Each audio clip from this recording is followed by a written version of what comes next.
माझं मत असं आहे, ही संपत्ती 5.5 कोटीपेक्षा मोठी असावी असं माझं याच्यातलं मत आहे. मी सीपी साहेबांना याच्यात फोन केलेला आहे.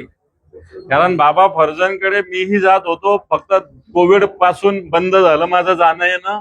नाही तर कोविडच्या आधीपर्यंत बाबा फर्जंद एक तसं पाहायला गेलं तर एक अग्रेसिव्ह, आक्रमक, हिंदुत्ववादी नेतृत्व होतं या शहरातलं होतं.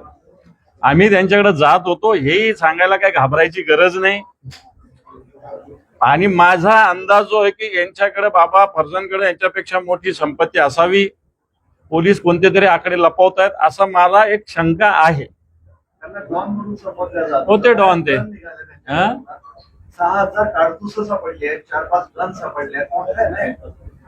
हे पण ते होतेच. तो काळ तसा होता या शहरात. बरं का, तो काळ होता इथं.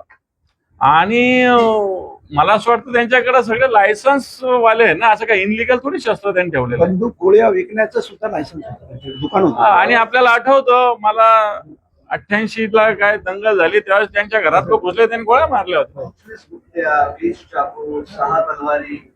नाही भाई, एक आता मान्य करायला काही हरकत नाही, या काळात नाही, पण एक काळ संभाजीनगरात असा होता की तसं ते ठेवावं लागत होतं. ते बाबा फर्जंदने ठेवलेलं होतं.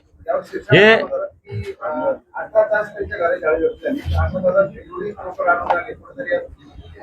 माझा तेच मुद्दा आहे जो संजय शिरसाटांचा. आमचं एकमत आहे आज या विषयावर.